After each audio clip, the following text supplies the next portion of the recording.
19 رمضان المبارک وقت فجر میں امام علی علیہ السلام پہ ضرب چلائی گئی.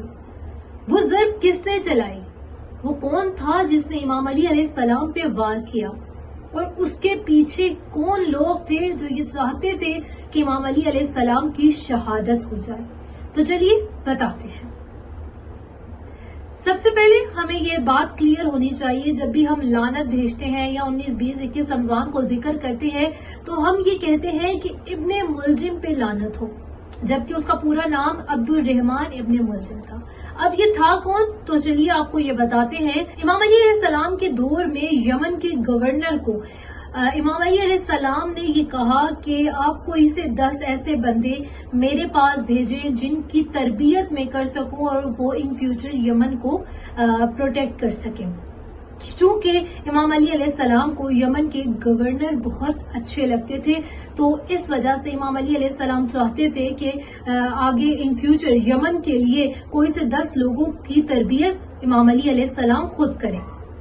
یمن کے گورنر نے 100 لوگوں کا انتخاب کیا، پھر 100 میں سے 40 لوگوں کو ہائی لائٹ کیا جو اسے لگتا تھا کہ بہترین لوگ ہیں، اور ان 40 میں سے پھر 10 لوگوں کو ہائی لائٹ کر کے امام علی علیہ السلام کے پاس بھیجا کہ ان 10 لوگوں کی تربیت آپ کریں. جب امام علی علیہ السلام کے پاس وہ 10 لوگ حاضر ہوئے تو یک کے بعد دیگر سب نے اپنا تعارف کروایا کہ میں فلاں کا بیٹا ہوں، میں فلاں جگہ سے تعلق رکھتا ہوں.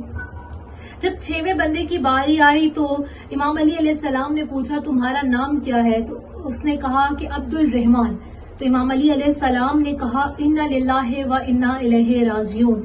تو اس نے پوچھا کہ امام آپ نے یہ الفاظ کیوں ادا کیے؟ تو امام علی علیہ السلام نے کہا کہ تمہارے والد کا کیا نام ہے؟ تو اس نے کہا کہ میرے والد کا نام ملجم ہے. تو امام علی علیہ السلام نے پھر کہا انا للہ و انا الیہ راجعون.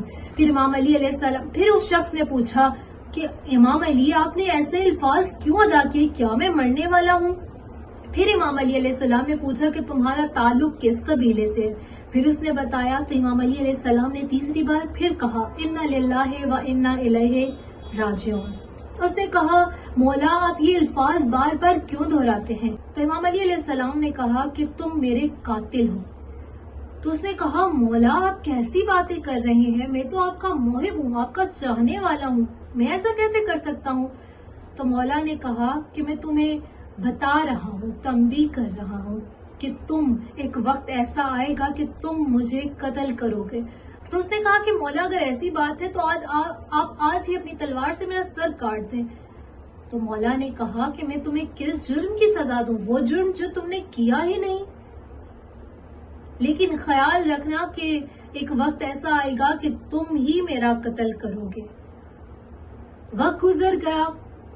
رحمان ابن ملجم کو ایک عورت سے محبت ہو گئی. اس عورت کا کردار قابل تعارف نہیں ہے کہ میں اسے ایکسپلین کروں، لیکن اس کا نام قطامہ تھا، جس کے اوپر ہم اکثر لعنت کرتے ہیں اور کرنی چاہیے.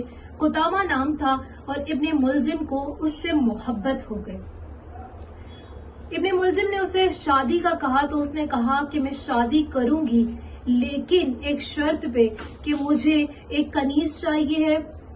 کچھ پیسوں کی ڈیمانڈ کی اور کہا کہ مجھے علی کا سر چاہیے ہے. شروع میں رحمان ابن ملجم نے کہا کہ ایسا نہیں ہو سکتا، تم کیسی باتیں کر رہی ہو؟ لیکن وقت گزرنے کے ساتھ ساتھ رحمان ابن ملجم نے کہا کہ ٹھیک ہے میں علی کا سر لاؤں گا. اور پھر رحمان ابن ملجم وہ شخص تھا جس نے خانہ کعبہ میں جا کے خانہ کعبہ کا غلاف پکڑ کے یہ وعدہ کیا کہ میں یعنی رحمان ابن ملجم امام علی علیہ السلام کا سر کاٹوں گا. تو یہ وہی وقت تھا جس کی تنبیہ امام علی علیہ السلام نے بہت پہلے کی تھی اور کہا تھا کہ خبردار ایسا نہ کرنا.